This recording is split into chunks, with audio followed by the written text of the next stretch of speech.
ಸುಮತಿ ಮತ್ತೆ ರಮೇಶ್ ದಂಪತಿಗಳು ಇವರು ತಮ್ಮ ಮಗಳು ಸುಭಿಕ್ಷನಿಗೆ ಮದುವೆ ಮಾಡಬೇಕು ಅಂತ ಮದುವೆ ತಯಾರಿ ಮಾಡ್ತಿದ್ದಾರೆ.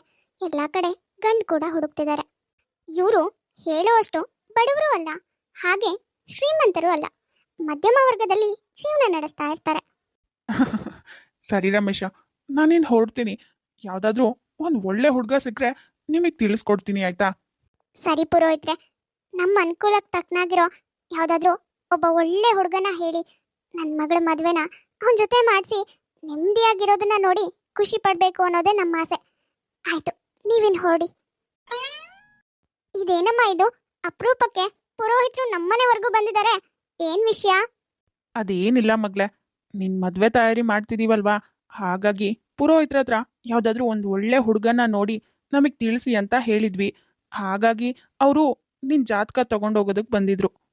ಓ ಹೌದಾ, ಸರಿ ಅಪ್ಪ. ನಾನು ನಿನಗೆ ಮೊದಲೇ ಹೇಳಿದ್ದೀನಿ, ನನಗಂತೂ ಆಸ್ತಿ ಮನೆ ದುಡ್ಡು ಎಲ್ಲಾನು ಚೆನ್ನಾಗಿರೋ ಹುಡುಗನೇ ಬೇಕು. ಸರಿ ಕಣೆ, ಹೇಗೂ ಇವಾಗ ಹೇಳಿದೀವಿ ಅಲ್ವಾ, ನೋಡೋಣ ಯಾವ್ದಾದ್ರೂ ಒಂದು ಒಳ್ಳೆ ಸಂಬಂಧನ ತಗೊಂಡು ನಮ್ಮ ಮನೆಗೆ ಬಂದೇ ಬರ್ತಾರೆ. ಅವಾಗ ನಿನಗಿಷ್ಟ ಆಗುತ್ತೋ ಇಲ್ವೋ ಗೊತ್ತಾಗುತ್ತೆ. ಸುಭಿಕ್ಷಾ ತುಂಬಾ ಒಳ್ಳೆ ಹುಡುಗಿ, ಆದ್ರೆ ಅವಳಿಗೆ ಒಂದೇ ಒಂದು ಆಸೆ ಅಂದ್ರೆ ತಾನು ಮದುವೆ ಆಗೋ ಹುಡುಗನ ಮನೇಲಿ ಶ್ರೀಮಂತಿಕೆ ತುಂಬಾ ಇರಬೇಕು, ನಾನು ಅವ್ರ ಮನೆ ಸೊಸೆ ಆಗ್ಬೇಕು ಅನ್ನೋದು. ಹಾಗಾಗಿನೇ ತನ್ನ ಮದುವೆ ವಿಷಯ ಮಾತಾಡ್ದಾಗೆಲ್ಲ ತನಗೆ ಯಾವ ಥರದ ಹುಡುಗ ಬೇಕು ಅನ್ನೋದನ್ನ ತಂದೆ ತಾಯಿ ಎದುರಿಗೆ ಹೇಳ್ತಾನೆ ಇರ್ತಾಳೆ. ಯಾರಿಗೆ ತಾನೇ ಆಸೆ ಇರಲ್ಲ, ನನ್ನ ಮದುವೆ ಆಗೋ ಹುಡುಗ ಶ್ರೀಮಂತ ಆಗಿರ್ಬೇಕು, ನೋಡೋದಕ್ಕೆ ಚೆನ್ನಾಗಿರ್ಬೇಕು, ನಾನು ಜೀವನದಲ್ಲಿ ಅವನ ಜೊತೆ ಸುಖವಾಗಿರ್ಬೇಕು ಅಂತ ಎಲ್ಲ ಹೆಣ್ಮಕ್ಳಿಗೂ ಆಸೆ ಇರುತ್ತೆ. ಹಾಗೆ ಸುಭಿಕ್ಷನಿಗೆ ಕೂಡ ತುಂಬಾನೇ ಆಸೆ ಕನ್ಸಿರುತ್ತೆ. ಮಗಳೇ ಸುಭಿಕ್ಷಾ, ಪುರೋಹಿತರು ಫೋನ್ ಮಾಡಿದ್ರು ಕಣೆ, ಒಂದು ಒಳ್ಳೆ ಸಂಬಂಧ ಇದೆಯಂತೆ. ಆ ಸಂಬಂಧ ನಿಮ್ಮ ಮಗಳಿಗೆ ತುಂಬಾನೇ ಚೆನ್ನಾಗಿ ಮ್ಯಾಚ್ ಆಗುತ್ತೆ ಅಂತ ಹೇಳ್ತಾ ಇದ್ರು ಕಣೆ. ಅಮ್ಮ ಹೌದಾ? ಹಾಗಾದ್ರೆ ಹುಡ್ಗನ್ ಮನೇಲಿ ಏನೇನಿದೆಯಂತೆ? ಪುರೋಹಿತರು ಏನ್ ಹೇಳಿದ್ರು? ಹುಡ್ಗ ಹೇಗಿದ್ದಾನಂತೆ? ಏನ್ ಮಾಡ್ತಿರೋದಂತೆ? ಹೌದು ಕಣೆ ಮಗಳೇ, ಹುಡ್ಗನ್ ಮನೆಯವರು ನಮ್ಮ ಅಂತಸ್ತಿಗೆ ತಕ್ಕನಾಗೆ ಇದಾರಂತೆ. 5 ಎಕರೆ ಜಮೀನ್ ಇದೆಯಂತೆ, ಅದರಲ್ಲಿ ತೋಟನೇ ಜಾಸ್ತಿ ಇದೆಯಂತೆ, ಗದ್ದೆ ಏನ್ ಜಾಸ್ತಿ ಇಲ್ಲಂತೆ ಕಣೆ. ಅದು ಅಲ್ದೇನೆ ಮನೆ ತುಂಬಾ ಚೆನ್ನಾಗಿದೆಯಂತೆ, ಹಳ್ಳಿಲಿರೋದಾದ್ರೂ ಮನೆ ಮಾತ್ರ ತುಂಬಾ ಚೆನ್ನಾಗಿದೆ ಅಂತ ಹೇಳ್ತಾ ಇದ್ರು. ಏನೇನೇನು ಹಳ್ಳಿನಲ್ಲಿರೋದಾ? ಅದು 5 ಎಕರೆ ಜಮೀನ? ಅಮ್ಮ, ನಾನು ನಿನಗೇನ್ ಹೇಳ್ತಾ ಇದ್ದೀನಿ, ನನಗೆ ನಮ್ಮ ಹಾಗೆ ಮಿಡ್ಲ್ ಕ್ಲಾಸ್ ಲೈಫ್ ಅಂತೂ ಬೇಡವೇ ಬೇಡ. ಅದಕ್ಕೆ ಹೇಳ್ತಾ ಇರೋದು, ಸ್ವಲ್ಪ ಅನುಕೂಲಸ್ತ್ರನೇ ಹುಡ್ಕೋಣ ಅಂತ. ನೀನ್ ನೋಡಿದ್ರೆ ಹೋಗಿ ಹೋಗಿ ಪುರೋಹಿತರು ಹೇಳಿದ್ರು ಅಂತ ಆ ಹಳ್ಳಿ ಮನೆನ ಹುಡುಕ್ತಿದ್ಯಲ್ಲ. ಅಯ್ಯೋ ಸುಭಿಕ್ಷಾ, ಇದೇನೇ ಹೀಗೆ ಮಾತಾಡ್ತಿದ್ಯಾ? ಅವರು 5 ಎಕರೆ ಜಮೀನಿದೆ ಅಂತ ಹೇಳ್ತಿದ್ದಾರೆ, ಸ್ವಂತದ್ದು. ಹಾಗಿರುವಾಗ ಇನ್ನೇನೆ ತೊಂದ್ರೆ? ಹಳ್ಳಿನಲ್ಲಿ ಮನೆನೂ ಚೆನ್ನಾಗಿದೆ ಅಂತ ಹೇಳ್ತಿದ್ದಾರೆ. ಅದು ಅಲ್ದೇನೆ ಹುಡುಗ ನೋಡೋದಕ್ಕೆ ತುಂಬಾನೇ ಲಕ್ಷಣವಾಗಿದ್ದಾನಂತೆ. ನಿಮ್ ಮಗಳಿಗೂ ಅವನಿಗೂ ಹೇಳ್ ಮಾಡಿಸಿ ಜೋಡಿ ಅಂತ ಹೇಳ್ತಾ ಇದ್ರು. ಇಷ್ಟಿರುವಾಗ ಇನ್ನೇನೆ ತೊಂದ್ರೆ ನಿನ್ಗೆ? ಅಯ್ಯೋ ಏನಮ್ಮ ಹೇಳ್ತಿದ್ಯಾ ನೀನು? ಹುಡುಗ ಚೆನ್ನಾಗಿದ್ರೆ ಸಾಕಾ? ಅವ್ರ ಮನೆ ಕಡೆ ಯಾವ್ದು ಚೆನ್ನಾಗಿರೋದ್ ಬೇಡ್ವಾ? ಅಲ್ಲ, ಆ ಹಳ್ಳಿನಲ್ಲಿ 5 ಎಕರೆ ಜಮೀನಿದ್ರೆ ಸಾಕಾ? ನೀನೇ ಯೋಚನೆ ಮಾಡು. ದಿನ ಬೆಳಗಾದ್ರೆ ಅವ್ರ ಮನೆ ಗದ್ದೆಗೆ ಹೋಗಿ ಕೆಲಸ ಮಾಡ್ಬೇಕಾಗತ್ತಷ್ಟೇ. ನನ್ಗಂತೂ ಅದಾಗಲ್ಲ ಅಮ್ಮ. ಅದು ಅಲ್ದೇನೆ ಆ 5 ಎಕರೆ ಜಮೀನಲ್ಲಿ ಏನ್ ತಾನೇ ಮಾಡೋದಕ್ಕಾಗತ್ತೆ? ಇವಾಗ ನಾವೇ ನೋಡಲ್ವಾ ಎಷ್ಟು ಕಷ್ಟ ಆಗ್ತಿದೆ ನಮ್ ಜೀವನ ನಡೆಸೋದಕ್ಕೆ. ದಿನ ಬೆಳಗಾದ್ರೆ ಕೆಲಸ ಮಾಡ್ಬೇಕು, ಇರೋ ಜಮೀನು ಇದೆಲ್ಲ ಬೇಡವೇ ಬೇಡ. ಅದಕ್ಕೆ ನಾನು ಒಂದ್ ಒಳ್ಳೆ ಬಿಸ್ನೆಸ್ ಮ್ಯಾನು, ಸ್ವಲ್ಪ ನಮ್ಗಿಂತ ರಿಚ್ ಇರೋರ್ನ ಮದ್ವೆ ಆಗ್ಬೇಕು. ಅವಾಗ ನಿಮಗ್ ಕೂಡ ಏನಾದ್ರೂ ಹೆಲ್ಪ್ ಮಾಡೋದಾದ್ರೂ ಆರಾಮಾಗಿ ಮಾಡ್ಬೋದು. ನಮ್ ಹಾಗಿರೋರ್ನೇ ಮದ್ವೆ ಆದ್ರೆ ನಮ್ದೇ ನೋಡ್ಕೊಳಕ್ಕಾಗಲ್ಲ, ಇನ್ ನಿಮ್ಮನ್ ಹೇಗ್ ನೋಡ್ಕೊಳ್ಳೋದಕ್ಕಾಗತ್ತೆ? ಆಹಾ, ಸಾಕ್ ಬಾಯ್ ಮುಚ್ಚೆ. ಅಲ್ಲ ಕಣೆ, ಓದಿರೋದ್ ಸೆಕೆಂಡ್ PU, ಹೀಗಿರುವಾಗ ನೀನ್ ಹೇಗೆ ಬಿಸ್ನೆಸ್ ಮ್ಯಾನ್ ಹೆಂಡತಿ ಆಗ್ತೀಯಾ? ಅವನು ಬಿಸ್ನೆಸ್ ಮ್ಯಾನ್ ಆಗ್ಬೇಕಾದ್ರೆ ಎಷ್ಟೆಲ್ಲ ಓದಿರ್ತಾನೆ ಹೇಳು. ಅವ್ನ್ ಹೆಂಡತಿ ಆಗಿ ಬರೋಳು ಚೆನ್ನಾಗಿ ಓದಿರ್ಬೇಕು, ನನ್ನಷ್ಟೇ ಟ್ಯಾಲೆಂಟ್ ಇರ್ಬೇಕು ಅಂತ ಅವನಿಗೂ ಆಸೆ ಇರುತ್ತೆ. ನೀನ್ PU ಓದೋಳ್ಗೆ ಇಷ್ಟೆಲ್ಲ ಆಸೆ ಇಟ್ಕೊಂಡಿದ್ಯಾ, ಇನ್ನ ಅವರೆಲ್ಲ ನಿಮ್ಮನ್ ಮದ್ವೆ ಆಗೋದಕ್ಕೆ ಒಪ್ಕೋತಾರಾ? ಅಂದ್ರೆ ಏನಮ್ಮ ನಿನ್ ಮಾತಿನ ಅರ್ಥ? ಓದ್ದೇ ಇದ್ದವ್ರಿಗೆಲ್ಲ ಮದ್ವೆನೇ ಆಗಲ್ವಾ? ಹಾಗೆ ಬ್ರಹ್ಮಚಾರಿಯಾಗಿರ್ತಾರಾ ಏನು? ನೀನ್ ಹೇಳೋದ್ ನೋಡಿದ್ರೆ ಓದೋರಿಗೆ ಮಾತ್ರನೇ ಮದ್ವೆ ಆಗೋದು, ಓದೋರಿಗೆ ಮಾತ್ರನೇ ಒಳ್ಳೆ ಜೀವನ ಸಿಗೋದು ಅನ್ನೋ ಹಾಗೆ ಮಾತಾಡ್ತಿದ್ಯಾ. ಹೌದು ಕಣೆ, ಇವಾಗಿನ ಪ್ರಪಂಚನೇ ಹಾಗೆ. ಓದು ಬರಹ ಎಲ್ಲ ಚೆನ್ನಾಗಿದ್ರೆ ಮಾತ್ರನೇ ನಮ್ಗೆ ಯಾರು ಇಷ್ಟ ಆಗೋದು. ನಿನಗ್ ಸಾರಿ ಸಾರಿ ಹೇಳ್ದೆ ನಾನು, ಚೆನ್ನಾಗಿ ಓದ್ಕೊಳೆ, ಕಷ್ಟಪಟ್ಟು ಓದಿ ಎಕ್ಸಾಮ್ ಬರೀ ಅಂತ. ಆದ್ರೆ ನೀನು ನನ್ ಮಾತ್ ಎಲ್ ಕೇಳ್ತ್ಯಾ? ಸೆಕೆಂಡ್ PU ಮಾಡ್ಬೇಕಾರನೆ ಒಳ್ಳೆ ಸಾಧನೆ ಮಾಡ್ದಾಗ ಮಾಡ್ದೆ. ನಿನ್ನಪ್ಪ ಕಷ್ಟಪಟ್ಟು ನಿನ್ನನ್ನ ಓದಿಸ್ತೀನಿ ಅಂತ ಹೇಳಿದ್ರು ನಿನಗೆ ಓದೋದಕ್ಕೆ ಕಷ್ಟ ಆಗ್ಬಿಡ್ತು ಅಲ್ಲ. ಇವಾಗ ಬಿಸ್ನೆಸ್ ಮ್ಯಾನ್ ಬೇಕು, ಡಾಕ್ಟರ್ ಬೇಕು, ಇಂಜಿನಿಯರ್ ಬೇಕು, ಅದು ಬೇಕು ಇದು ಬೇಕು ಅಂತ ಕೇಳ್ತಿದ್ಯಾ. ಅಯ್ಯೋ, ಏನಮ್ಮ ಮಾಡ್ಲಿ, ನಾನು ಎಷ್ಟೇ ಓದಿದ್ರು ನನ್ನ ತಲೆಗೆ ಹೋಗ್ಲಿಲ್ಲ. ಸೆಕೆಂಡ್ ಪಿ ಓದ್ಬೇಕಾದ್ರೆ ಸಾಕಾಯ್ತು. ಹಾಗಿರುವಾಗ ಇನ್ನು ಮುಂದೆ ಹೇಗೆ ಓದ್ಲಿ, ಅದಕ್ಕೆ ಓದಲ್ಲ ಅಂತ ಹೇಳ್ದೆ.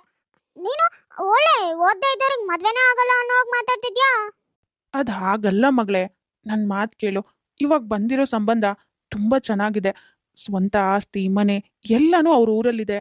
ಅದು ಅಲ್ಲದೆ ಹುಡುಗನ ಅಪ್ಪ ಅಮ್ಮ ತುಂಬ ಒಳ್ಳೆಯವರಂತೆ. ಹುಡುಗನು ಎಲ್ಲೋ ಹೊರಗಡೆ ಕೆಲಸ ಮಾಡ್ತಿದ್ದಾನಂತೆ. ನೀವು ಸ್ವಲ್ಪ ಟೈಮು ಹೊರಗಡೆ ಇದ್ದು ಆಮೇಲೆ ಅಪ್ಪ ಅಮ್ಮ ವಯಸ್ಸಾದ ಕಾಲಕ್ಕೆ ಊರಿಗೆ ಬಂದರೆ ಸಾಕು ಅಂತಾನು ಹೇಳಿದ್ರಂತೆ. ನೋಡು, ಇಷ್ಟೆಲ್ಲ ಇರುವಾಗ ಯಾಕೆ ಬೇಡ ಅಂತಿದ್ಯಾ? ಆಸ್ತಿ ಮನೆ ಎಷ್ಟಿದ್ರೆ ಏನು ಹೇಳು, ಅಲ್ಲಿರೋ ಮನುಷ್ಯರು ಒಳ್ಳೆಯವರಾಗಿರ್ಬೇಕಷ್ಟೆ. ಇವಾಗ ಪುರೋಹಿತರು ಹೇಳಿರೋಲಿ ತುಂಬ ಒಳ್ಳೆ ಜನ ಅಂತೆ. ಒಪ್ಕೋ ಮಗಳೇ. ಇಲ್ಲಪ್ಪ, ನನಗ್ ಮಾತ್ರ ಈ ಹುಡ್ಗ ಬೇಡವೇ ಬೇಡ. ನನಗೆ ನಾನು ಇಷ್ಟಪಟ್ಟ ಹಾಗೆ ಆಸ್ತಿ ಮನೆ ಅಂತಸ್ತು ಎಲ್ಲಾನು ಚೆನ್ನಾಗಿರ್ಬೇಕು, ಹುಡ್ಗನು ನೋಡೋಕ್ ಚೆನ್ನಾಗಿರ್ಬೇಕು ಅಷ್ಟೇ. ನನ್ಗಂತೂ ನಮ್ಮ ಹಾಗಿರೋರ್ನ ಮದ್ವೆ ಆಗೋದಕ್ಕೆ ಇಷ್ಟನೇ ಇಲ್ಲ. ಹೇಗೂ ಇಷ್ಟೇ ದಿನ ಆಗಿದೆ, ಇನ್ನೊಂದ್ ಸ್ವಲ್ಪ ದಿನ ವೆಯ್ಟ್ ಮಾಡಿದ್ರೆ ಆ ಥರ ಇರೋನ್ ಸಿಕ್ಕೇ ಸಿಗ್ತಾನೆ. ಅಯ್ಯೋ, ಇದೇನ್ರಿ ಇದು? ಸುಭಿಕ್ಷನಿಗೆ ಎಷ್ಟೇ ಹೇಳಿದ್ರು ಅವಳು ಹೇಳೋದನ್ನೇ ಹೇಳ್ತಾಳೆ. ಎಷ್ಟೇ ಜನ ಒಳ್ಳೊಳ್ಳೆ ಸಂಬಂಧ ಹೇಳಿದ್ರು ನಮ್ಗದು ಬೇಡ ಇದು ಬೇಡ ಅಂತ ತಟ್ಟು ಹಾರಿಸ್ತಾನೆ ಇದ್ದಾಳೆ. ಅವಳು ಹೇಳೋ ಹಾಗೆ ಯಾರು ಬಿಸ್ನೆಸ್ ಮ್ಯಾನು ದೊಡ್ಡ ದೊಡ್ಡ ಕೆಲಸದವ್ರು ಇರೋರಲ್ಲ, ಇವಳನ್ನ ಯಾಕ್ರಿ ಮದುವೆ ಆಗ್ತಾರೆ? ಓದಿದ್ ನೋಡಿದ್ರೆ ಸೆಕೆಂಡ್ ಪಿ ಯು. ಯಾರು ನೀನು ಎಷ್ಟು ಓದಿದ್ಯಾ ಅಂತ ಕೇಳಿದ್ರೇನೆ ಅವರಿಗೆ ಓದಿಗೆ ತಕ್ಕನಾಗ ಮ್ಯಾಚ್ ಆಗಲ್ಲ ಅಂತ ಬಿಟ್ಟು ಹೋಗ್ತಾರೆ ಅಷ್ಟೇ ಸಂಬಂಧನ. ಹೀಗಿರುವಾಗ ನಿಮ್ಮ ಮಗಳಿಗೆ ಯಾಕ್ರಿ ಅರ್ಥ ಆಗಲ್ಲ? ಸುಮತಿ, ನನ್ನ ಮಗಳು ಇಷ್ಟಪಡೋದ್ರಲ್ಲೂ ತಪ್ಪಿಲ್ಲ ಕಣೆ. ಹೇಗೋ ನಮ್ಮ ಸಂಸಾರನ ನೋಡಿದಾಳೆ. ನಮಗಿಂತ ಸ್ವಲ್ಪ ರಿಚ್ ಆಗಿದ್ರೆ ಅದೇ ಒಳ್ಳೇದಾಗುತ್ತಲ್ಲ ಅಂತ ಯೋಚನೆ ಮಾಡ್ತಿದ್ದಾಳೆ ಅಷ್ಟೇ. ಅದರಲ್ಲಿ ಏನು ತಪ್ಪಿದೆ ಹೇಳು? ಎಲ್ಲ ಹೆಣ್ಮಕ್ಳು ಹೀಗೆ ಅಲ್ವೇನೆ, ಅವ್ರ ಮುಂದಿನ ಭವಿಷ್ಯ ಚೆನ್ನಾಗಿರ್ಬೇಕು ಅಂತ ಮದುವೆ ಆಗೋನು ಸ್ವಲ್ಪ ರಿಚ್ ಇರಲಿ ಅಂತಾನೆ ಬಯಸ್ತಾರೆ. ಹಾಗೆ ನನ್ನ ಮಗಳು ಬಯಸ್ತಿದ್ದಾಳೆ. ನೋಡೋಣ, ಅವಳು ಒಳ್ಳೆ ಗುಣಕ್ಕೆ ಎಲ್ಲಾದರೂ ಒಂದು ಒಳ್ಳೆ ಸಂಬಂಧ ಬಂದರೂ ಬರ್ಬೋದು. ಎಷ್ಟೇ ಒಳ್ಳೆ ಒಳ್ಳೆ ಸಂಬಂಧಗಳು ಬಂದ್ರೂ ಸುವಿಕ್ಷನಿಗೆ ಮಾತ್ರ ಯಾವ ಸಂಬಂಧನೂ ಇಷ್ಟ ಆಗ್ತಿರಲ್ಲ. ಅವಳು ಚಿಕ್ಕಲ್ಲಿರುವಾಗಿಂದನೂ ತಾನು ಶ್ರೀಮಂತ ಹುಡುಗನ ಮದುವೆ ಆಗ್ಬೇಕು ಅಂತ ಬಯಸ್ತಾ ಇರ್ತಾಳೆ. ಅವಳ ಉದ್ದೇಶ ಇಷ್ಟೇ, ನಮ್ದಂತೂ ಮಿಡ್ಲ್ ಕ್ಲಾಸ್ ಜೀವನ, ಅಟ್ಲೀಸ್ಟ್ ನಮ್ಮ ಫ್ಯೂಚರ್ ಆದ್ರೂ ಚೆನ್ನಾಗಿರ್ಲಿ ಅಂತ ಎಲ್ಲ ಹೆಣ್ಮಕ್ಳಾಗೇನೆ ಇವಳು ಯೋಚನೆ ಮಾಡ್ತಿರ್ತಾಳೆ. ಆದ್ರೆ ಇವಳು ಓದಿರೋ ಮಟ್ಟಿಗೆ ಯಾರು ತಾನೇ ಒಪ್ಕೋತಾರೆ? ಇವಾಗ ಡಿಗ್ರಿ ಆಗಿರೋರೆ ನನಗೆ ಪಾರ್ಟ್ನರು ಡಿಗ್ರಿ ಆದವರೇ ಬೇಕು ಅಂತ ಯೋಚನೆ ಮಾಡ್ತಾರೆ. ಹಾಗಿರುವಾಗ ದೊಡ್ಡ ದೊಡ್ಡ ಕೆಲಸದಲ್ಲಿರೋರು ಬಿಸ್ನೆಸ್ ಮ್ಯಾನ್ಗಳು ಅವರೆಲ್ಲ ಅವ್ರ ತಕ್ಕನಾಗೆ ಓದಿರ್ಬೇಕು ಅಂತ ಯೋಚನೆ ಮಾಡೇ ಮಾಡ್ತಾರೆ ತಾನೆ. ಆದ್ರೂ ರಮೇಶ್ ಏನೋ ಒಂದು ಒಳ್ಳೆ ಹೋಪ್ ಇಟ್ಕೊಂಡು ಮಗಳು ಇಷ್ಟಪಟ್ಟ ಹಾಗೆ ಆಗ್ಲಿ ಅಂತ ಕಾಯ್ತಾ ಇರ್ತಾನೆ. ಸುಭಿಕ್ಷಾ, ನನ್ನ ಮದ್ವೆ ಫಿಕ್ಸ್ ಆಗಿದೆ ಕಣೆ. ನೆಕ್ಸ್ಟ್ ಮಂತು 25ಗೆ ನನ್ನ ಮದ್ವೆ. ನೋಡು, ನಾನು ಆಂಟಿ ಹತ್ರ ಎಲ್ಲಾನು ಹೇಳಿರ್ತೀನಿ. ನೀನು 1 ವೀಕ್ ಮುಂಚೆನೆ ನಮ್ಮ ಮನೆಗೆ ಬಂದ್ಬಿಡ್ಬೇಕು. ಅಮ್ಮ ಕೂಡ ನಿನ್ನ 1 ವೀಕ್ ಮುಂಚೆನೆ ಬರೋದಕ್ಕೆ ಹೇಳಿದ್ದಾರೆ. ಮಿಸ್ ಮಾಡದೆ ಬರ್ತೀಯ ತಾನೇ? ವಾವ್, ಎಷ್ಟು ಒಳ್ಳೆ ಸುದ್ದಿ ಹೇಳ್ದೆ ರಚ್ಚು. ನಿನ್ ಮದ್ವೆಗೆ ನಾನು ಮಿಸ್ ಮಾಡ್ತೀನಾ ಹೇಳು? ನೀನ್ ಕರೀದೇ ಇದ್ರು ನಾನು 1 ವಾರ ಮುಂಚೆನೆ ಬರ್ತೀನಿ. ನನ್ಗೇನ್ ರಾಶಿ ಜನ ಫ್ರೆಂಡ್ಸ್ ಇದ್ದಾರಾ? ಇರೋದೇ 3 ಮತ್ತೊಂದು. ಹಾಗಿರುವಾಗ ಅದ್ ಹೇಗ್ ಮಿಸ್ ಮಾಡ್ಕೋತೀನಿ ಹೇಳು? ಖಂಡಿತವಾಗ್ಲು ನಾನು ಅಮ್ಮಂಗೆ ಹೇಳಿ ಬಂದೇ ಬರ್ತೀನಿ. ಅಮ್ಮನೂ ಕರ್ಕೊಂಡೇ ಬರ್ತೀನಿ. ಆದ್ರೆ ಹಾ ಕಣೆ, ಮತ್ತೆ ನಿನ್ ಮದ್ವೆ ಯಾವಾಗ?